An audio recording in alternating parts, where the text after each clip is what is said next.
Então, salve, salve! Sejam sempre bem-vindos e bem-vindas ao nosso podcast. Pessoal, hoje teremos um episódio especial, um episódio que falará sobre história do candomblé e sobre o memorial Mãe Menininha do Gantuá. Sendo eu, bisneto de Mãe Menininha, com muito orgulho, falar sobre o memorial é falar sobre a história da minha família e, por conseguinte, a minha própria história. E, dito isso, estou aqui hoje com a minha convidada, queridíssima, Tanira Fontoura. Tan, gratidão pela sua presença. Sinta-se à vontade para se apresentar e dizer às pessoas quem é Tanira Fontoura. Eu acredito que, primeiro, Motumbá, meu irmão. Motumbá. Meu irmão, meu é bom, meu mais velho. Instituto Adupé, o nome já diz, né? Obrigada, gratidão por esse momento. Eu acho que é sempre bom as confrarias estarem reunidas para tratar de temas que nos são tão caros, nos são tão próprios e são tão nossos, né? A velha coisa do pertencimento. E se a gente não fala de pertencimento, a gente não fala de nós e a gente não reconhece o outro. Então, Tanira é a Omorixá de Iemanjá, que se descobre como uma pessoa na área acadêmica, sem dúvida que seguiu a trilha da história e da comunicação, mas que utiliza tudo isso hoje como formas de conteúdo para dar devolutivas para a sociedade dentro das minhas escolhas de vida, certo? E o Memorial Mãe Menininha, nada mais, nada menos que é uma das grandes representações, se não a maior, nesse momento, de um grande ponto de memória que traz um acervo patrimonial, material e imaterial, de uma relevância fantástica e que mostra a sua cara, diz para que veio e nos dá muitas lições de vida no sentido de preservação desses patrimônios e dessas histórias, né? Porque nessas histórias estão as raízes da formação cultural brasileira. Maravilha. Me conta uma coisa, como é que foi essa sua trajetória rumo ao estudo da história? Desde adolescente já existia uma inclinação muito grande mesmo, logo depois dos 14, 15 anos.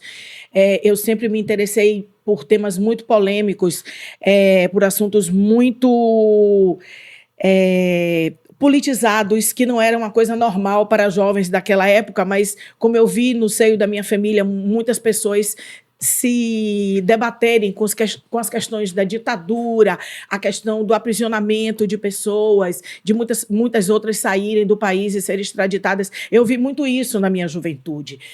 E eu convivi com muitas pessoas que me trouxeram muito essa vontade de sempre querer saber mais. E quando eu tive a oportunidade de escolher, a partir de um determinado momento, eu consegui fazer isso. E eu disse que minha vida ia ser aquilo. Eu ia me dedicar à história e à comunicação como dois elementos que podiam me dar uma chancela de vida diante da realidade. E isso realmente aconteceu. Claro que durante os dois cursos, que eu sou uma privilegiada nesse sentido, eu consegui fazer esses dois caminhos, né, tanto da história e da comunicação. A área de humanas é muito encantadora e a gente acha que a gente se perde no emaranhado de coisas, mas ali no fundo a gente se encontra naquilo. E a gente toma uma força, um tombo, e que bota a gente para frente. Então, eu me encontrei muito naquele universo e fez com que eu chegasse hoje onde eu cheguei. Claro que a gente passa por vários momentos e tem alguns momentos que a gente tem que ter escolhas. Aí tem atividade laboral, você já começa a entrar no mercado de trabalho. Você vai para a escola, você vira professora, como eu virei. Você vai para um sistema de televisão, você vai para um sistema de turismo, você vai para um sistema de cultura. E hoje, o que é que o meu lastro científico me dá? Uma base para eu trabalhar com arte, cultura, preservação, patrimônio, trabalhar conteúdos que sejam nessa área, mas que estejam voltadas muito também para a questão da religiosidade matriz africana. E aproveitando a questão da religiosidade matriz africana, como é que a espiritualidade ou a religião entrou na sua vida? Pois eu acredito que a espiritualidade ela me deu muitas oportunidades. Aliás, ela me deu todas as oportunidades de viver civilmente, socialmente, tudo que eu precisava, para que na hora certa, como dizem os mais velhos, né, eu chegasse e fosse surpreendida, mas que o encantamento tomasse conta da minha vida, que foi o que aconteceu. Uma opção religiosa, nunca existiu uma opção religiosa, mesmo eu oriunda de um convento de clarissas, mas sempre fui uma pessoa que não tive nenhum segmento religioso doutrinário mesmo, algo que fosse assim. E me encanto, na realidade, quando me vejo diante do papel que me deram, da função que me deram de escrever um material sobre Mãe Menininha do Gantuá. E aí é quando eu tenho o meu primeiro momento direto com um terreiro originalmente de candomblé, com uma matriarca como ela, mesmo tendo vivido com muitas outras pessoas, tendo muitos amigos, convivido com intelectuais que lidam com antropólogos, historiadores, cientistas sociais, filósofos que conviviam com esse universo, mas é através de um texto para ela, por ela e sobre ela, que chega a esse contato direto com a espiritualidade mesmo, em se tratando da minha vida e com o terreiro do Gantuá. Quando foi isso? Isso foi no ano 2000. Foi exatamente 13 de agosto do ano 2000, ou seja, na data de morte de Mãe Menininha. Então, são 24 anos que eu agradeço ao Exu por ter me dado essa oportunidade. E aconteceu, e foi exatamente lá que eu encontrei o caminho. Você não chegou a conhecê-la, então? Não conheci Mãe Menininha. Mas qual o significado dela para você?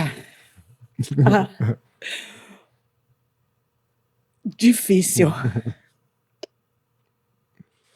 Não é fácil falar de alguém com a qual materialmente não se convive, mas de alguém que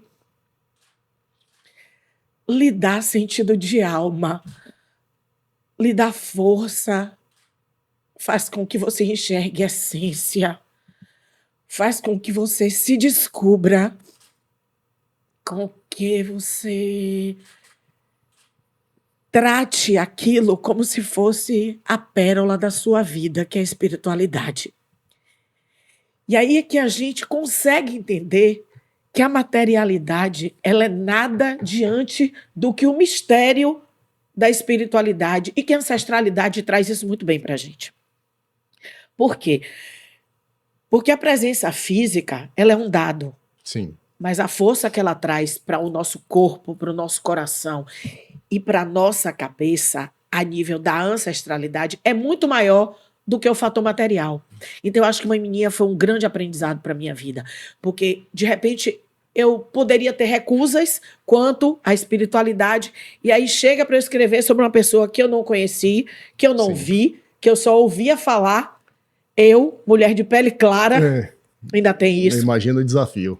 Foi um desafio muito grande, até porque foi uma coisa institucional, e foi de instituição para instituição, de uma instituição pública que me chama e me convida para fazer isso, e eu fui, fiz, deu certo, as pessoas gostaram, a comunidade gostou, e foi exatamente nesse momento que começou a minha entrada pela porta da frente do terreiro do Gantuá.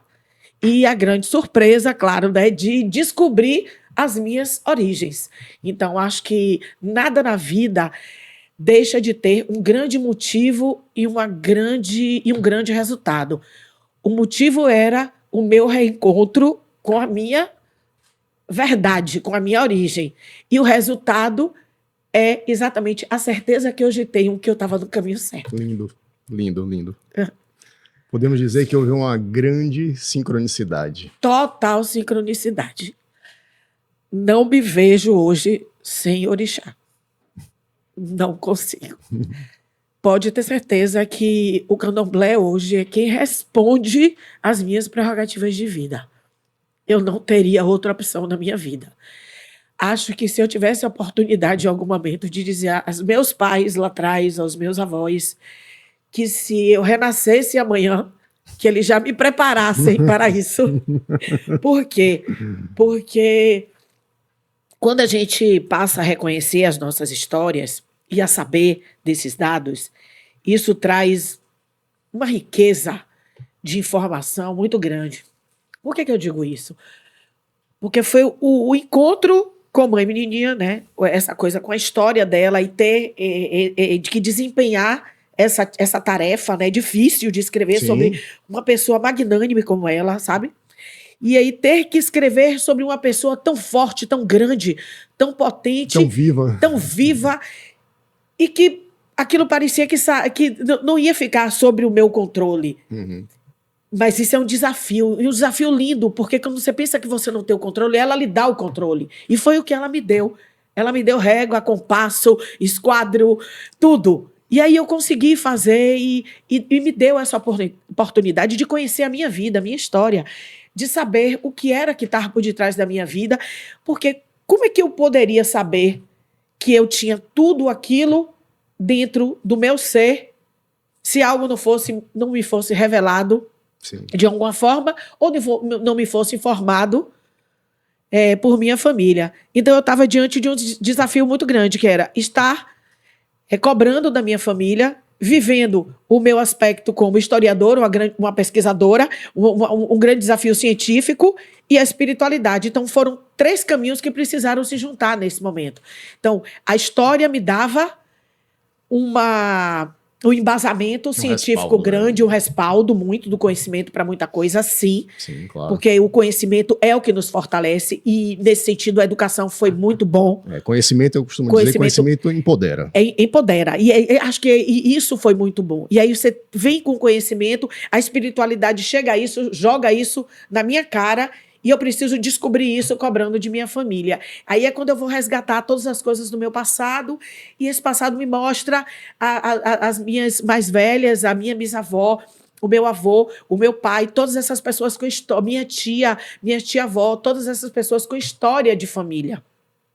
História de posições de destaque não de coisas importantes, mas de destaque no sentido de responsabilidade religiosa. Então, você saber que na sua família você teve um ancestral que foi Alorixá, que você teve um pai que era iniciado, que você teve um avô que era então Ogã, você não sabia. que era uma tia, exatamente, que eu não sabia. Que eu sabia algumas poucas coisas por causa das conversas transversais, mas sempre desviadas, porque conversa de criança Sim. é de criança e adulto não fica conversando à frente de criança, nem criança tem que estar perto de conversa de adulto. Então, eu aprendi muito isso na minha casa, na casa de minha avó e de minha bisavó. Então, isso era uma coisa muito unânime, de existia uma certa, sabe, um certo controle, uma certa separação. Então, a gente não sabia muito. A gente pescava, né?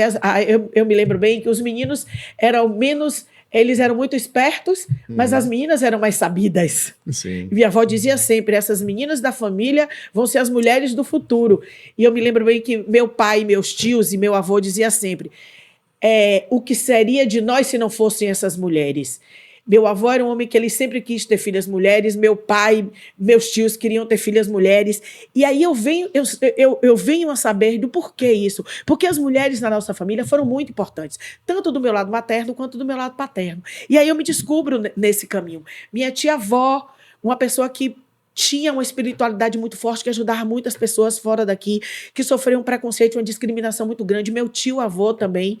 Então, todas essas pessoas, elas tiveram contato com a espiritualidade, mas isso me foi negado. Tá. E aí isso chega para minha vida de uma forma muito assim, sabe? Tome aí, você já viu tudo que você queria ver e agora é hora de você ver o que é que você tem que fazer com isso. Então, eu acho que encarar essa responsabilidade não foi fácil, mas foi muito gratificante. Foi porque só assim eu consegui descobrir quem era realmente Thanira. Sim, sim. Acredite. Acredito, com certeza. Então, para quem não conhece, para quem está nos assistindo, não tem a menor ideia do que seja o memorial Uma Menininha do Gantuá, o que é que você poderia dizer em termos de localização? O que é que se encontra no memorial? Primeiro que o memorial ele é parte integrante de uma grande célula, que é o Terreiro do Gantuá, né? O Ilê, Yaomi, Axé e Amacê, que é a nossa grande mãe, né? É a nossa casa-mãe. E o terreiro, ele data, como você sabe, porque você é da família, 1849, século XIX, num processo de múltiplas facetas de mudanças, de perseguição, de uma série de fatores. A escravidão foi o maior crime cometido pela humanidade e o Gantuá, ele vem muito oriundo desse processo da diáspora transatlântica.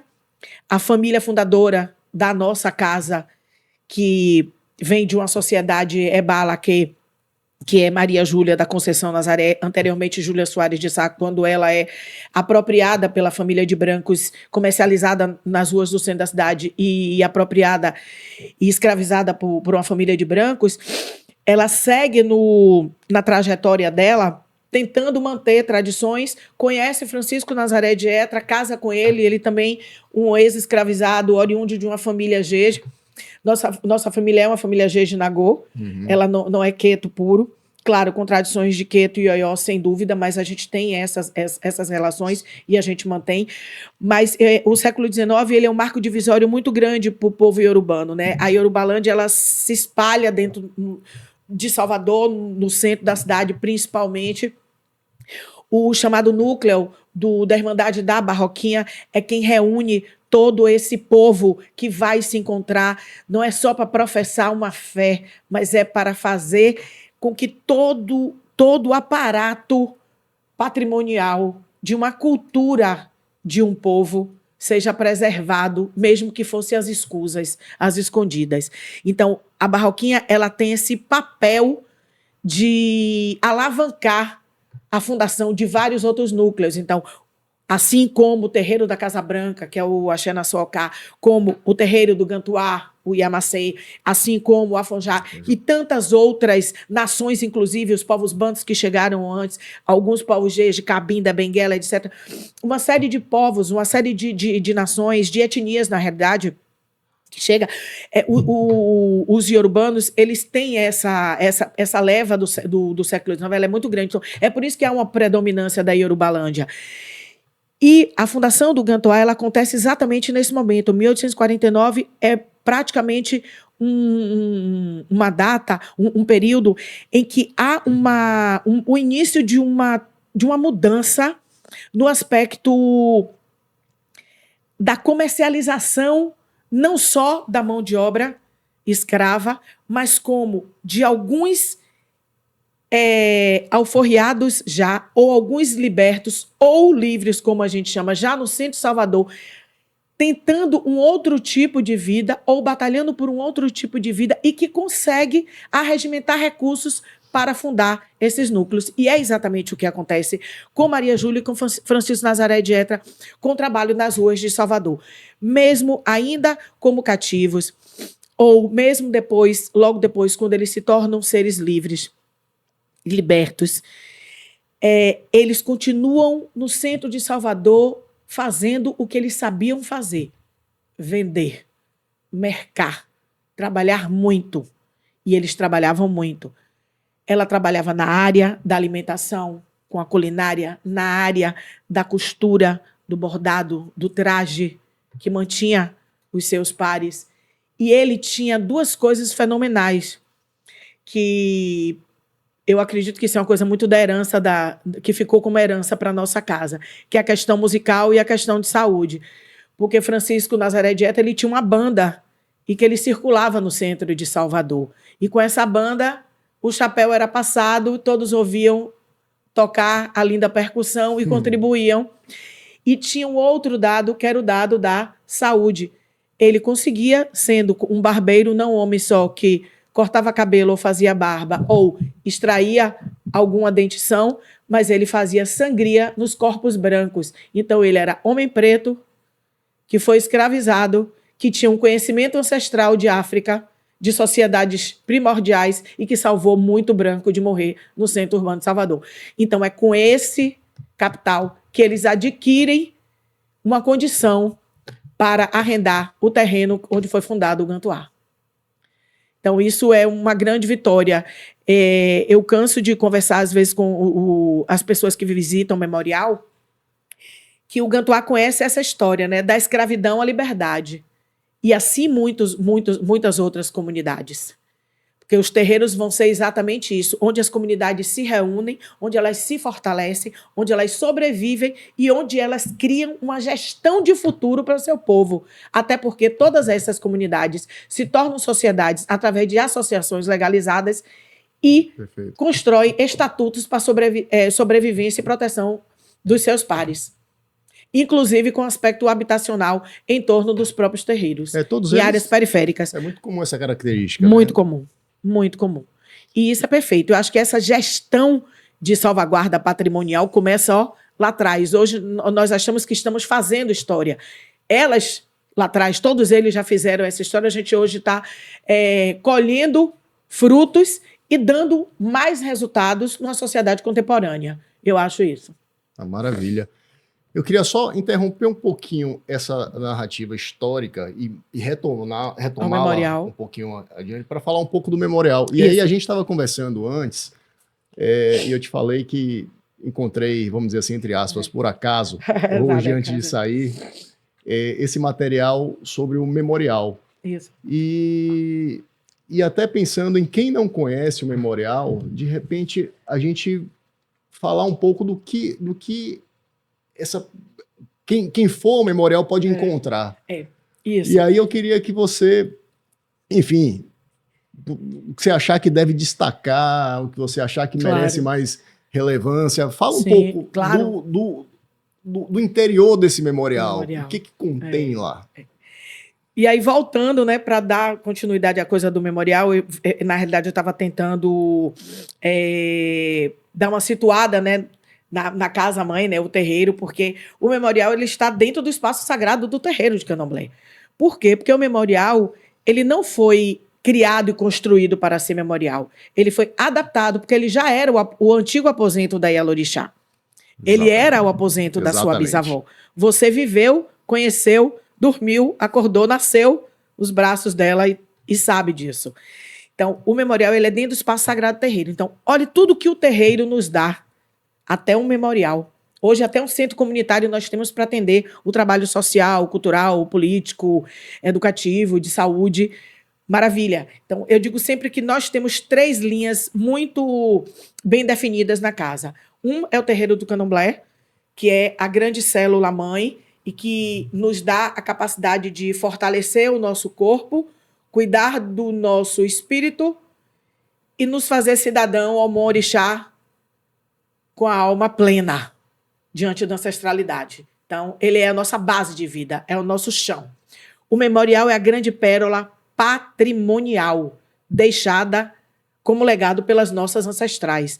Porque tudo que está dentro do memorial Mamininha um dia pertenceu, de uma certa forma, a Maria Júlia, a Puquéria, a Maria da Glória, a Damiana, a Jacinto, a Cassiano e a todas essas pessoas que um dia estiveram naquele chão, que viveram ali, que até para a Guerra do Paraguai foram, lutaram como homens pretos e voltaram vivos e cantando.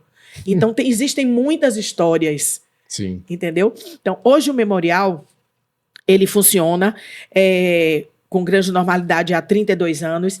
Ele foi estruturado de forma que ele mantivesse a capacidade de visitação, mas com o acervo do antigo aposento da Ialorixá, onde está a cama, os pertences dela, uma parte de indumentária, a questão da iconografia religiosa.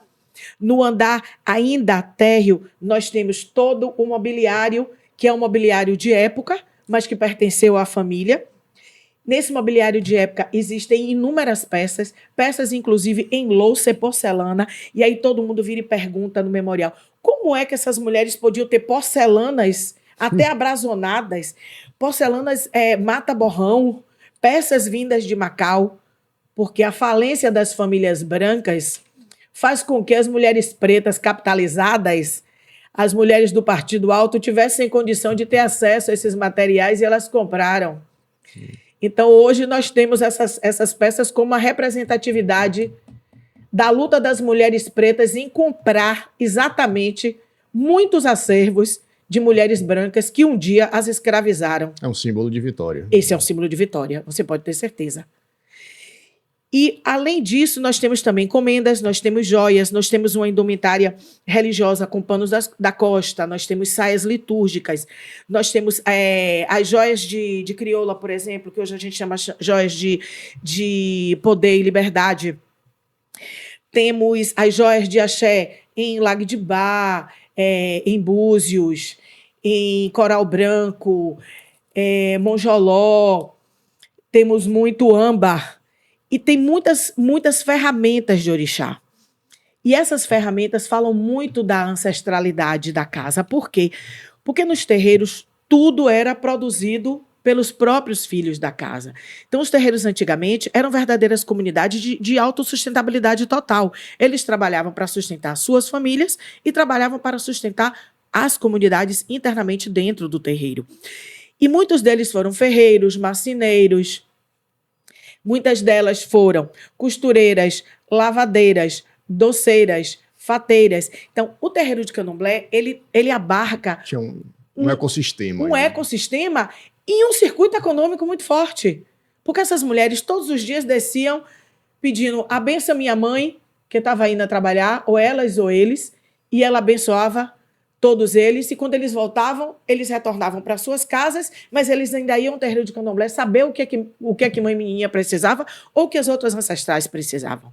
Então, existia um sistema de cooperatividade e de cooperação muito grande, cumplicidade muito grande.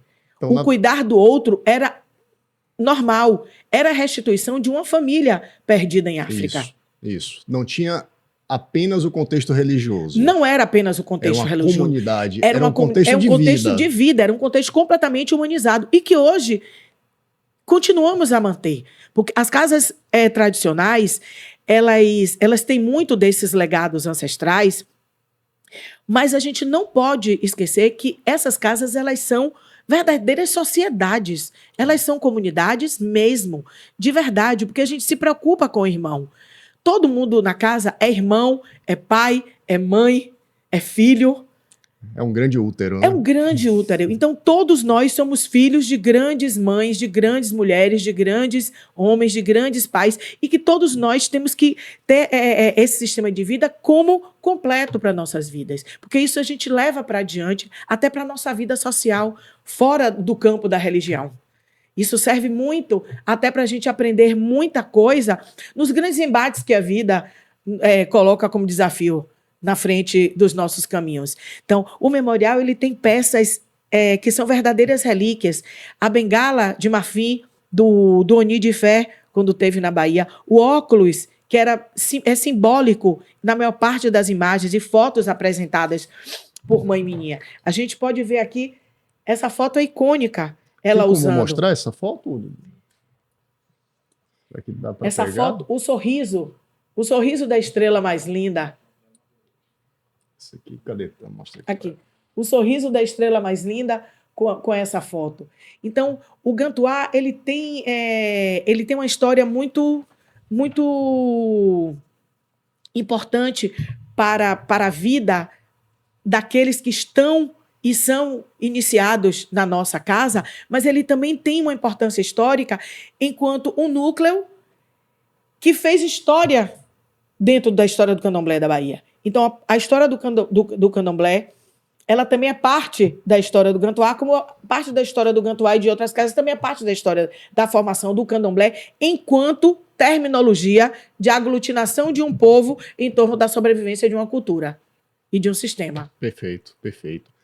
Então, para mim, assim, acho que essa exposição que você fez, maravilhosa.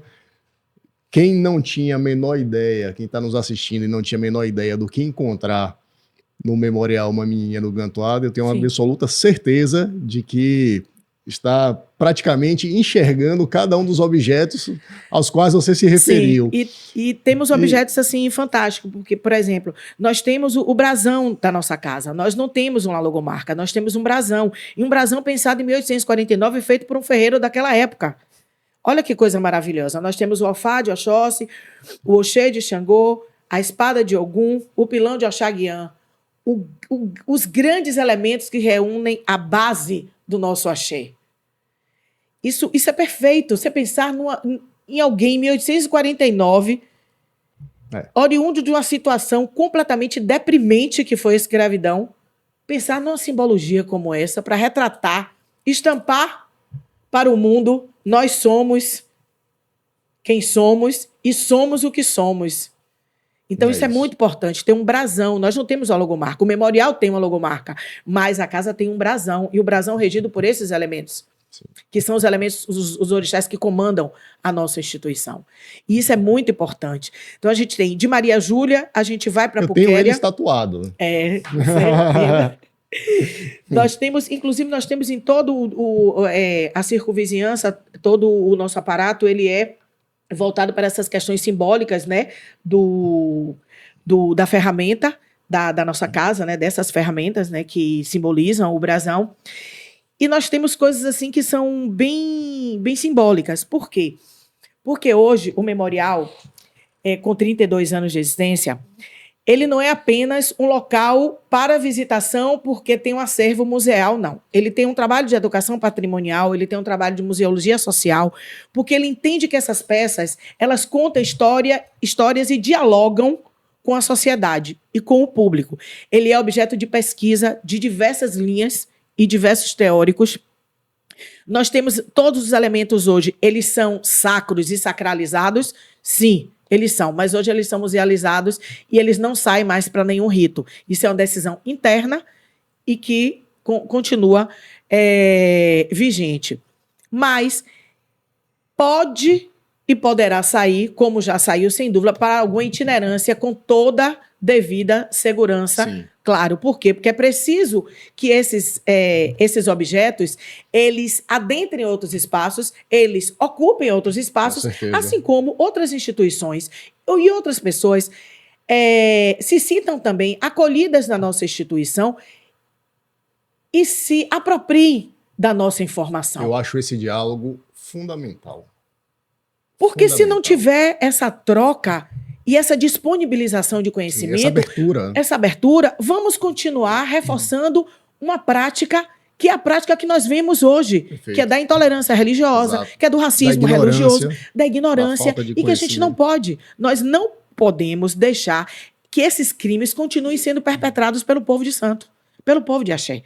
Então, eu acho que hoje o memorial ele não é só um núcleo museal, ele é também um polo dinamizador dessas políticas de alcance social. Perfeito.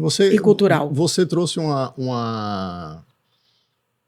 ponto de vista, para mim, super interessante, porque eu enxergava até então, né, o memorial como uma tecnologia de preservação da história. Uhum. Né? Mas você está trazendo uma outra perspectiva. Ele é incrível. Estruturalmente, ele é uma tecnologia, sem dúvida, claro, como guardião, sem dúvida, de todos esses objetos e peças, mas ele tem essa capacidade dinâmica e dinamizadora. Ele é um polo fomentador, porque todos esses elementos ele tem histórias. E que histórias são Exato. essas? De não só uma história da materialidade enquanto objeto, mas da materialidade de pessoas que estão por detrás deles, que produziram os objetos ou que foram proprietárias desses objetos. E para que eles serviram? Em que momento eles serviram? Em que conjuntura eles estiveram? Que histórias são essas que estão no entorno desse espaço e por que esses objetos foram para ali? Por exemplo, nós temos um objeto fenomenal, que é a quartinha da famosa festa das quartinhas de Oxóssi do Gantuá, que é uma festa, inclusive, uma cerimônia que só existe no terreiro do Gantuá, que algumas pessoas pensam que outras instituições fazem, né? Mas não. Essa foi uma particularidade da nossa instituição. Hoje, se alguém faz, é porque acredita que seja apenas um modelo processional ou de uma dinâmica litúrgica com dança, mas não é. Tá. Ele tem um rito próprio que só quem é filho do Gantuá sabe e ninguém mais que não adentrará os espaços e o segredo dos ritos saberá. Então, a festa das quartinhas de Oxóssi, existe, inclusive, essa foto, uma menina aos 8 anos, ela já usava essas quartinhas na procissão da festa. Por quê? Porque tanto Maria Júlia quanto Puquéria já delegaram a ela como futura liderança da casa. Isso. Então, ela era uma membro da família. E ela é iniciada, ao que todo mundo pensa, aos 8 anos, não, ela é iniciada aos 8 meses de vida. Nossa. Então, sua bisavó, ela nasce para ser Yalorixá do Gantuá. Ela não nasceu para ser só Maria Escolástica da Conceição Nazaré. Ela nasce para ser a liderança que ia levar uma parte do nome do candomblé para o mundo. Foi a missão dela. Missão dada, missão Missão cumprida. Ela só saiu dali para o Orum. E não existe possibilidade de ser de outra forma na nossa família. Por quê? Até porque só as mulheres comandarão aquela casa. Na estrutura ideológica de linhagem, a nossa casa ela é matrilinear. Só as mulheres ascenderão aquele trono e só as mulheres da família assentarão ao trono. Isso é maravilhoso, isso é perfeito. Porque numa sociedade machista como nós vivemos, completamente. em pleno século XIX, Maria Júlia, mesmo casada com o marido, ele ajudando em tudo, ela foi a Lorixá do Gantuá. Pulquéria assume como Pulquéria de Oxóssi a Grande. Maria da Glória toma conta da casa por apenas um curto período, porque Maninha ainda estava se preparando, porque ela tinha acabado de casar, se preparando para ter filhos, ela tinha casado, estava com filho pequeno e tudo, e aí ela assume, também tinha a questão do luto, acontece o luto e ela automaticamente, ela assume em 1922. Então, essas histórias, elas são muito... a gente tem uma necessidade de recorrência a elas, porque a gente precisa afirmar que essas mulheres existiram de verdade e elas deixaram legados muito grandes. Quando a gente diz que nós tivemos linhagem de poderosas sacerdotisas, isso não é mentira. Que a nossa tradição é matriarcal, que nossas mulheres são mulheres que habitaram locais de difícil acesso, mas que elas transformaram a territorialidade local, elas empoderaram suas comunidades, que a religião foi um ponto de aglutinação, mas aquilo sim era uma forma de manutenção de um sistema de vida. Com certeza, com certeza. Lastreado ali na religião, mas que expande. Ultrapassou horizontes. Ultrapassou horizontes. E a questão do cuidado, né? O cuidar, ter um estatuto para cuidar de alguém, pensar no outro. Que religião fenomenal, né? Que tem visões transversais, diversas. Uma religião que não discrimina, que não separa, que não exclui. Imagine essas mulheres no século retrasado. Quiseram pelo respeito, pela inclusão. Pois é. Acolher tantos, indiferentemente pelo cuidado. Indiferente do que podia, do que teria, do que faria, de quem era. Sem olhar títulos. Título, nada. E é por isso que a gente tem que reafirmar que hoje nós, povo de Candomblé, temos que nos alertar para uma coisa. Que devolutivas damos a esse legado deixado? Que devolutivas damos aos nossos terreiros? Que devolutiva damos às nossas comunidades? A gente precisa atentar para isso. A gente precisa cuidar como elas deixaram cuidado para que chegasse até nós. Então, a gente tem uma responsabilidade com a gestão do futuro das nossas instituições. Com certeza. Muito. E fazer isso à luz da realidade. Né? Considerando a realidade atual. Não, e uma realidade atual que ainda tem um grande impasse para muitos, mas que para a gente não é. Pelo contrário, nós conseguimos adentrar a contemporaneidade, adaptando realidades, mas mantendo a tradição. Exato. Sem burlar nada internamente. E isso é perfeito. E isso é magnífico. Quando a gente pensa que alguma coisa pode não dar certo, já deu certo, porque a ancestralidade, onde ela bota a mão, está tudo resolvido. A prova é Mãe Carmen é uma realidade.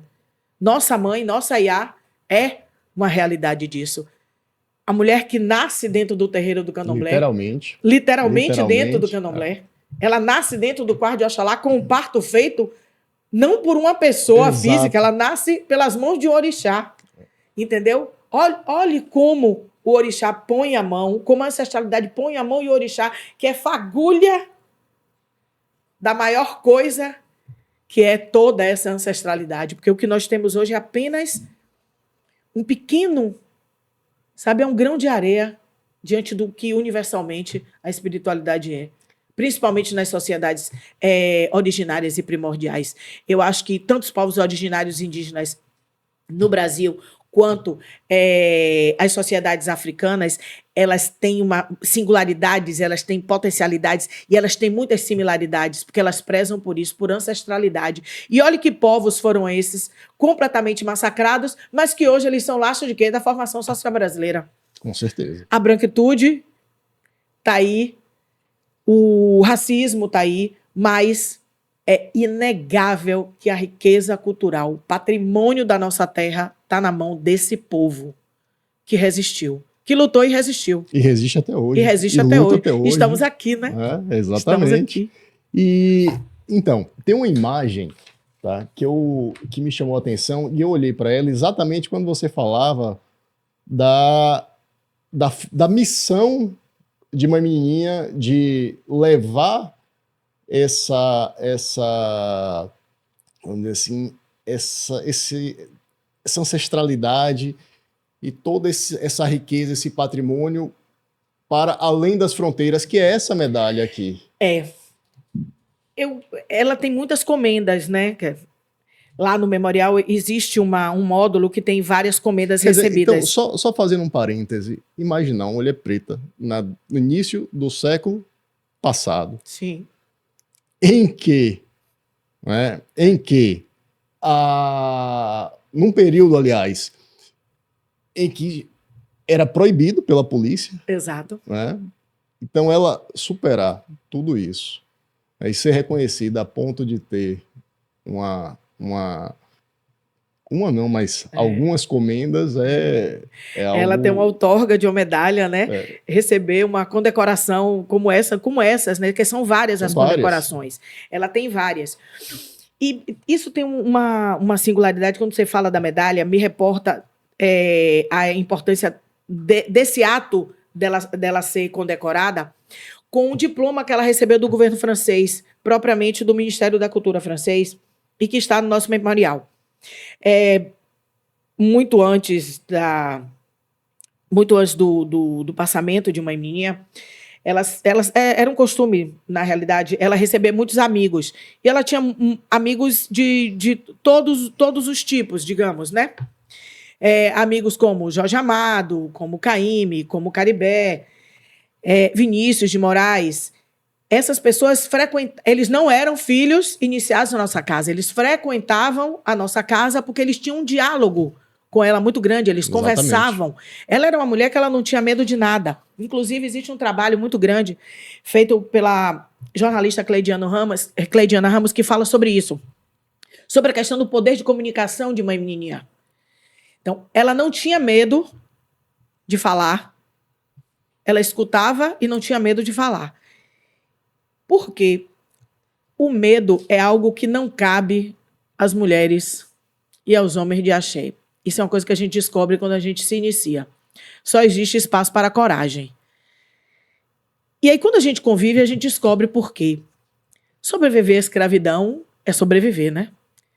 Como é que alguém pode ter medo se sobrevive a uma atrocidade como essa? Então, a coragem é a palavra-chave. E como é que ela não ia ter coragem de enfrentar as pessoas, olhar para as pessoas e dizer o que ela pensava e dizer quem ela era, o que éramos nós, o que somos nós, que fé é essa que professamos, que cultura é essa que nós temos, que riqueza patrimonial é essa que guardamos. Se não fosse ela, como outras matriarcas também fizeram a falar, quem ia falar por nós? Porque todos falam por nós, agora nós não falamos de nós. Que é outra coisa que temos que rever no mundo contemporâneo. Nossas casas e nossas instituições, nosso povo, nós precisamos falar de nós, porque todo mundo escreve e fala por nós. Isso é verdade. E ninguém pergunta se nós queremos que falem de nós. Mas nós precisamos falar de nós e por nós. E cá estamos. E com a gente junto, entendeu? O exemplo disso é o próprio Edson Carneiro, que incorre em falhas grandes, Nina Rodrigues com o animismo fetichista, e que a gente tem de salvação quem? Manuel Quirino, que é quem nos dá um fôlego, que inclusive era o Gando Gantuá. Então, essas condecorações são muito interessantes, porque quando o Vinícius, como diplomata, né, traz o governo francês para a Bahia e vai ao Gantuá visitar a mãe menininha, todos retratam como era o local que eles iam visitar, que era uma instituição, o povo de Candomblé, a comunidade negra, simples, que as pessoas levassem em consideração que não teriam uma estrutura político-social, como eles estavam vendo, claro, de uma gestão governamental que eles estavam vindo visitar a cidade de Salvador. E simplesmente quando o ministro da França passa horas dialogando com ela, no local que hoje é o memorial, que era o quarto dela, ele sai e ele diz: vocês estão redondamente enganados. Essa mulher é uma mulher que ela faz história. E ele chega na França e manda um diploma de comendadora das artes, das letras e da cultura do governo francês para ela. Nossa. Então, analfabetos nunca foram. Ignorantes, Jamais. Jamais. E foi exatamente isso que ela mostrou, que a sabedoria ela não está em títulos ou em locais de poder. Ela está exatamente em todas as histórias, em todos os valores que um ser humano tem, constrói e mantém em vida. Então, essas honrarias, elas são muito interessantes por isso. E lá atrás, essas mulheres, elas conseguirem manter essas posições, isso é de um valor inestimável. Isso é de uma capacidade, de uma força fenomenal. Fenomenal. É verdade, é verdade. Aí... Só espiritualidade. Só espiritualidade para explicar. E eu costumo dizer que todas as vezes que nós vemos algum material sobre Mãe Meninha, alguma coisa que vai acontecer, dá uma alegria tão grande. Muito, muito. Os convites que chegam para participar de exposições, de estandes, de eventos, a Bienal, o lançamento do livro. Hoje nós temos um catálogo. Nós fizemos um catálogo com o rolamento das peças, com o inventário do Memorial Mãe Meninha. É uma forma de resguardar, mas é uma forma também de chancelar as pessoas a leitura de um material que ele vai ver uma coisa ordenada, traduzida para o inglês, a uma parte em Yorubá. Nós tivemos a ajuda de muitos colaboradores, professor Raul Lodi, Jorge Sabino, Norma Cardins e tantas outras pessoas que colaboraram para a execução desse livro. Mãe Carmen, que tem o copyright do livro, Mãe Ângela, Mãe Nélia, Lemachó Carlos, Doroche Bedé, algumas pessoas da casa, Colabá Nádia, que é a conservadora do memorial, que há 32 anos toma conta daquele memorial e continua naquele formato e nada sumiu. Nada está danificado, nada tem avaria e continua lá do jeito simples, porém grandioso para demonstração, para exibição. E o catálogo traz exatamente muitas dessas peças. Nós temos hoje uma avaliação de 500 peças expostas e ainda com a reserva técnica com muitas peças ainda guardadas e que irão para a exposição. O trabalho hoje executado no memorial, que funciona de terça a sexta, de 9 às 12, de 14 às 17, e sábado de manhã, das 9 às 12, nós funcionamos num regime de voluntariado, mas nós já temos um convênio com a universidade que nos chancela hoje a oportunidade de ter estagiárias no memorial, e estagiárias que escolheram ir para o memorial, e estagiárias que hoje trabalham a questão de gênero, de sexualidade e de todo tipo de coisa que você imaginar nos diálogos transversais que precisamos. Elas são estudantes de que? De museologia. De museologia. O curso de museologia é um grande parceiro. Nós temos aulas de arte decorativa sempre com a professora Josiane Miranda, com o professor Marcelo Cunha, com a professora Lisier e tantos outros. Então, nós já temos o memorial como um campo de estudos, uma fonte de pesquisa, um amparo a pesquisadores e estudiosos e também um manancial para o povo de Santo, principalmente para o povo de nossa casa, eu acho. Que isso aqui é uma fonte que a gente pode beber para saber de todas as nossas histórias e onde a gente encontra sentido em tudo isso. Espetacular, espetacular.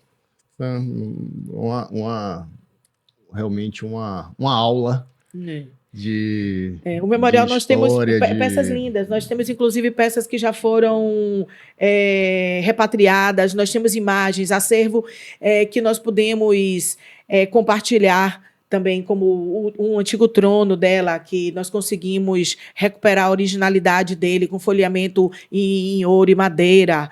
Nós temos telas de um concurso, uma premiação que foi feita de artistas como Carlos Bastos, Floriano Teixeira, presentes de Joãozinho da Gomea. São telas que ilustram muito o que Mãe Menininha era. entendeu? Temos o painel de fotos da família, onde todos vocês estão lá, sabe? De Maria Júlia, a Puquéria, a mãe Menininha, a mãe Carmen, mãe Cleusa, todos os filhos, sabe? Então, todos os netos e agora os bisnetos, entendeu? Então, toda essa história que vai seguindo ao longo do tempo e que a gente precisa continuar escrevendo. Porque se a gente não escreve, ela se perde. A nossa base é a oralidade, sim. Continuamos dentro do processo da oralidade, mas hoje a gente já disponibiliza essa prerrogativa como instrumento de conservação e de preservação das nossas histórias. Registrar para que se dê conhecimento dos nossos potenciais. Então, hoje nós temos o livro do memorial, nós já temos também, conseguimos fazer o livro de Mãe Carmen, que foi assim uma outra vitória, né? Foi uma conquista, e isso é muito bom. O livro do memorial é Seleta do Acervo, ele é disponível no próprio memorial, como também em outros locais da cidade. Já existem livrarias, inclusive voltado para o mercado negro, e que já vendem, sem dúvida. A Catu, que é uma delas, a LDM, e o livro de Mãe Carmen também. Esses materiais já existem no memorial. Excelente. Eu queria só voltar com um pouquinho para a gente falar sobre a origem do Gantuá, e aí você fez referência à Barroquinha, Isso. Porque a gente começou a fazer essa narrativa, mas migramos para falar do memorial, e aí eu queria retornar um pouco para esse momento. Então, fala um pouquinho para a gente em que contexto isso se deu? A fundação do Gantuá em 1849, você começou a falou da Barroquinha, e falou das outras casas, do Afonjá, da Casa Branca. Isso. Situa isso para a gente.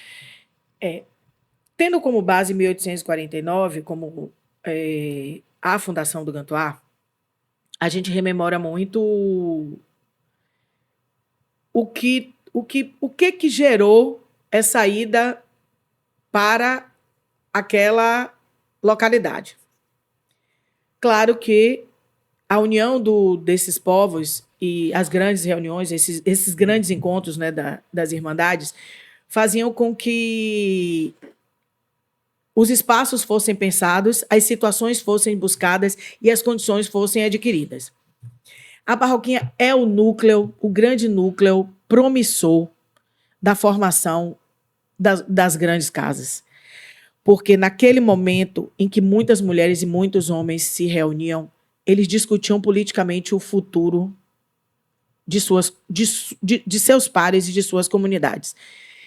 Porque era ali que se precisava decidir o que ia ser de um povo que queria e tinha o direito de ser livre e de professar a sua fé. Já que lá atrás eles tinham sido alijados desse poder quando tinham que passar de suas terras, capturados em verdadeiras florestas e localidades, destronados de seus reinos, retirados de suas casas, jogados nos porões dos navios, passando pelo esquecimento, pelo silenciamento. Imagina isso, né? Então, por isso que eu digo que não existiam diferenças naquela época. As diferenças étnicas existiam por causa da diferença de nações e por causa da quantidade de povos que vieram escravizados para o Brasil. Mas uma coisa unia eles: a falta de liberdade, a dor. A memória da dor é uma coisa absurda. Não é fácil se desfazer dessa memória de dor. Hoje já existe o discurso que a gente precisa relativizar, mas não há condição. A memória da dor, ela sempre vai existir. Agora, existe uma coisa que não é só a memória do amor, é a memória da força. Porque é a força que faz com que esse povo resista e hoje o candomblé ainda exista no Brasil. E que tome essa propensão para o mundo que a própria África vem beber na fonte do que o candomblé virou no Brasil, com essa reformulação, né? Porque o candomblé é apenas um termo, né? Exato. Que ele vira uma reunião de uma série de elementos rituais litúrgicos e que se Com mistura diversas origens. Exatamente. E aí a barroquinha, ela propicia isso a esse povo. Mas só que existe um momento da sociedade naquela época que foi o grande processo de reurbanização do centro urbano, Salvador. E essas comunidades precisavam realmente encontrar localidades periféricas onde eles não fossem tão apanhados de surpresa, eles não fossem tão massacrados, eles não fossem tão usurpados, eles não fossem tão violentados no seu direito de ir e vir. E essas áreas periféricas são exatamente aqui, Federação, Vasco da Gama, Cabula, Roça da Sabina e tantos outros lugares. Mas uma coisa é fato, muitos dos escravocratas, eles já começavam a perder um certo poderio do capital. E eles precisam também sair dessas áreas periféricas, onde eles tinham grandes depósitos de negros, porque era isso que era. Eles tinham depósitos onde eles armazenavam pessoas, seres humanos, para vender nos leilões. Mas eles começaram... Nem para imaginar. Nem para imaginar. É inimaginável. É inimaginável. É uma coisa absurda. Entendeu? Então, e é nesse momento que o capital obtido pelo povo negro nas ruas da cidade é que faz com que esses territórios possam ser ocupados. E eles passam a arrendar terrenos, cada um dentro da sua condição. E essas áreas passam a ser ocupadas. Então, quando todo mundo diz, um origina do outro, todos originam de um mesmo núcleo, que é um núcleo completamente misturado, sem dúvida. Tá. Ele não é homogêneo, ele é heterogêneo a nível étnico, mas que ele é hegemônico em certezas da força que aquela cultura tinha e que precisava sobreviver. Então, isso é importante. Então, o Gantuá ele nasce exatamente nesse momento. Porque quando Maria Júlia, já preparada, iniciada, ela abre muitos anos depois, em 1849, porque ela foi iniciada cedo. Em 1849, ela já segue com Francisco Nazaré e ela segue com o axé para fundar. Ela sabia o que ela estava fazendo. E ela sabe o Xangô que ela levou para lá. Que não é o mesmo Xangô da Casa Branca, que não é o mesmo Xangô do Afonjá. São completamente diferentes. Cada divindade dessa, ela tem uma particularidade. E ao contrário do que todos pensam, nós não somos casas que nos dividimos. Não. Nós somos oriundos de um núcleo e continuamos sendo irmãos. Não existe rivalidade. Nunca existiu disputa sucessória de casas. Porque todos tinham a mesma necessidade, que era sobreviver e manter as suas comunidades. Então, o Gantuá, como a Casa Branca e como outros terreiros de outras nações, passa exatamente por isso. Pela estruturação de uma localidade que pudesse receber realmente seus pares. Perfeito, perfeito, maravilhoso. E essa data de 1849, ela é marcante para a nossa casa por causa do 30 de maio, né? E aí todo mundo pergunta, e a questão do sincretismo, como é que fica essa coisa da fé? Nossos ancestrais foram todos batizados, isso a gente sabe, né? É uma mácula que a gente não consegue se desfazer. Hoje a gente já consegue rever muito. Inclusive, o Alto do Gantuá, que é o nome do antigo escravista, ele permanece Gantuá, mas hoje a nossa rua não é mais Alto do Gantuá, ela é Rua Mãe Menininha. E isso é perfeito, isso é um aspecto reparatório, simples, mas funcionou. Sim. E é bom ter, eu acho que é importante ter. É mais importante na questão do batismo, das nossas ancestrais, dos nossos ancestrais, é que hoje a demografia histórica, através das certidões de nascimento, de batismo, de casamento e o óbito, nós podemos saber quem eram os nossos ancestrais, que nome eles tiveram, como eles foram identificados, a partir do momento que eles foram retirados de sua terra e alijados de sua identidade própria, porque eles perdem a sua identidade e a identidade cristã que vai valer, porque a base do Estado era a base católica, então eles tinham que seguir essa linha. E o 30 de maio da fundação da casa era exatamente o dia onde São Jorge saía na procissão de Corpus Christi. E aí todo mundo diz, na questão sincrética, o culto a Oxóssi na cidade é muito em função do sincretismo religioso por causa da fé em São Jorge, na Bahia. Mas não é bem isso. O 30 de maio desse dia de 1849, ele era a data de Corpus Christi, que era o dia que os escravizados ou os libertos tinham a oportunidade de sair às ruas de Salvador sem precisar retornar para o trabalho. Aquela época não tinha feriado, dia santo, folga, não existia. Tá. Mas a data de Corpus Christi, o povo negro poderia circular e ir para determinados arrabaldes professar sua fé. Então, o 30 de maio ele é importante por isso. E é por isso que, às vezes, as pessoas relacionam com essa coisa. A procissão de Corpus Christi leva São Jorge na frente, e aí o sincretismo religioso nasce e o culto ao Oxóssi. Não, não é isso.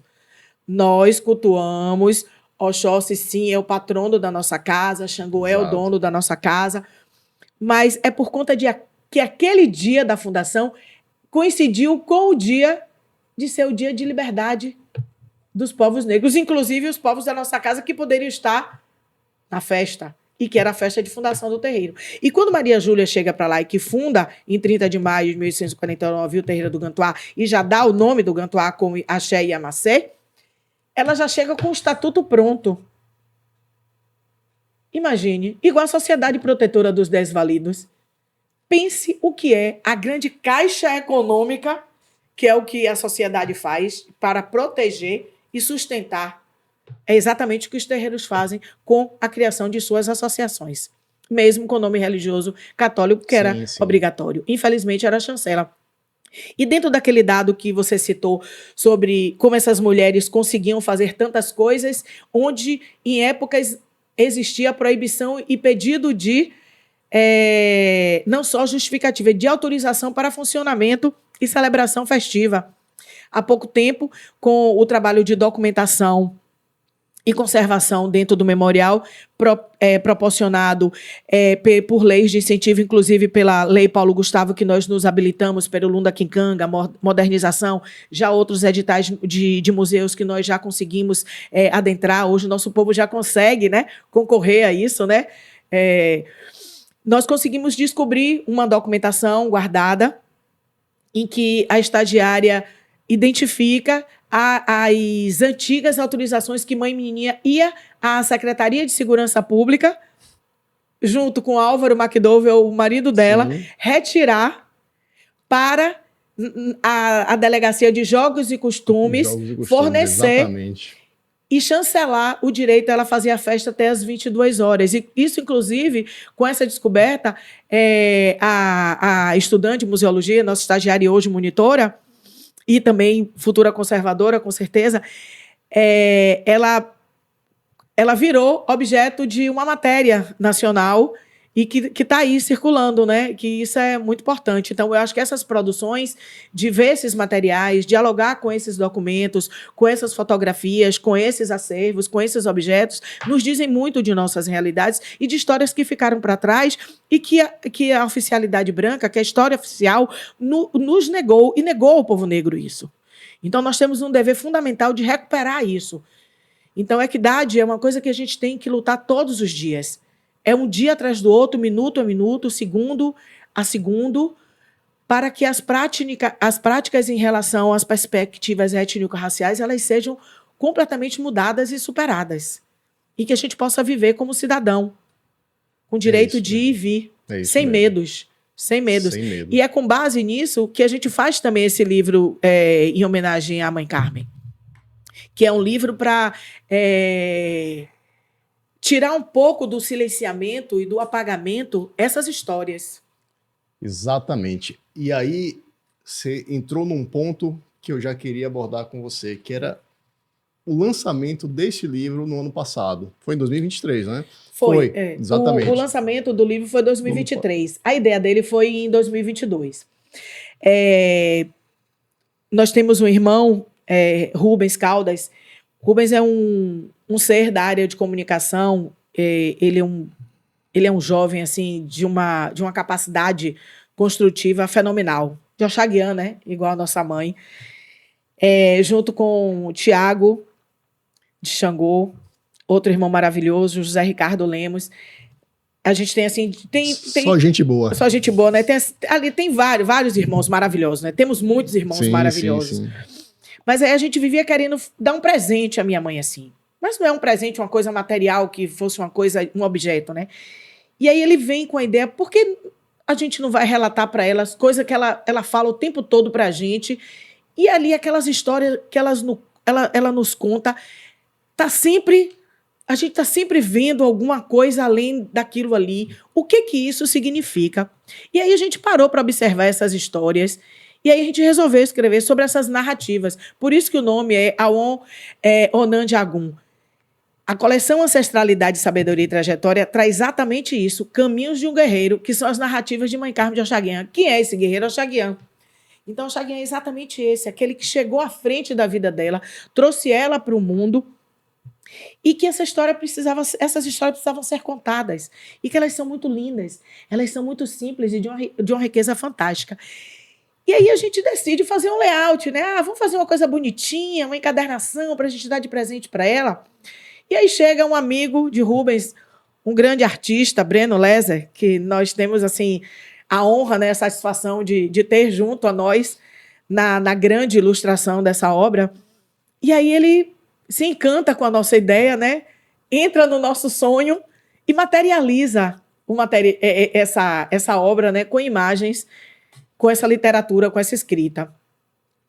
E aí a gente produz uma boneca desse livreto, né?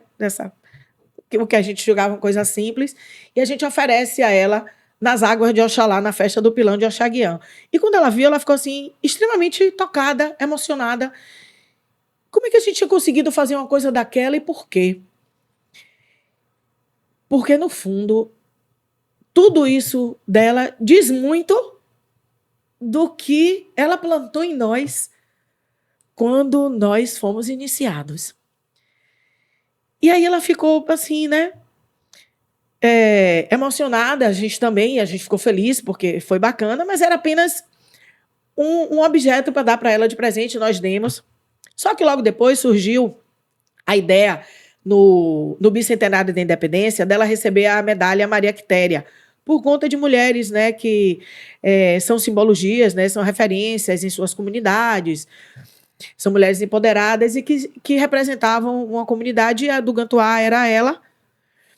E aí a gente disse, poxa, por que não ofertar isso às pessoas contando a história de minha mãe, da nossa mãe, que é tão grandiosa, né? Que é a história de Mãe Menininha, que é a história de Maria Júlia, que é a história de Puquéria, que é a história de muitas outras mulheres que ficaram em África e a gente nem soube, não sabe, quiçá saberá.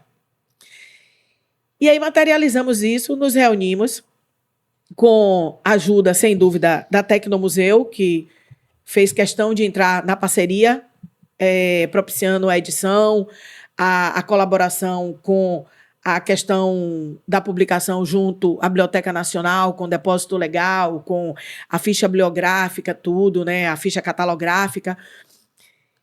E conseguimos produzir editorialmente, né, e graficamente o material e lançamos exatamente na Câmara Municipal de Vereadores. Imagina, né?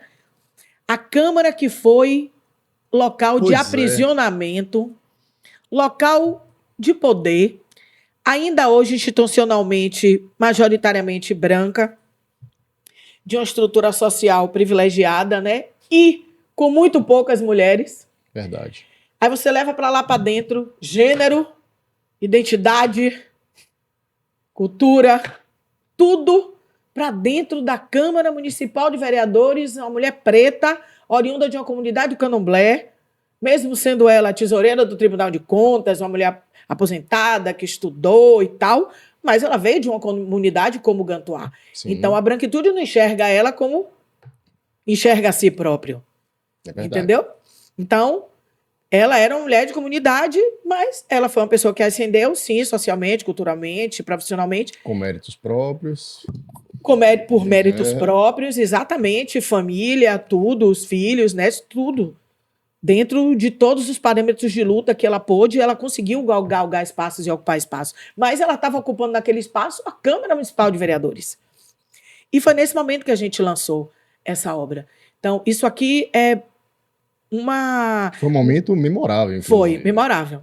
Foi uma cerimônia aí, quando a gente descobre que maravilhosa. A gente não deu um presente à Mãe Carmen, ela que nos deu um presente, que é a oportunidade de saber que nós somos filhos dela e que nós somos, graças à força de Axaguian, capazes de lutar para melhorar a condição do nosso povo. E nós temos o dever disso. Essa é uma devolutiva que temos que fazer e que muito me honra fazer parte dessa instituição. E desse e de outros trabalhos. E de quantos vierem. A gente está aqui para isso. Que lindo. Muito. Então, você vai me desculpar, mas assim, eu preciso te perguntar, assim, quem é Mãe Carmen para você?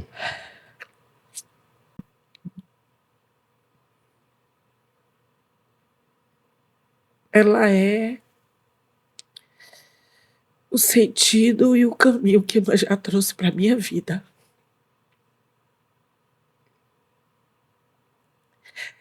Ela é a água, ela é a fonte da água que eu bebo,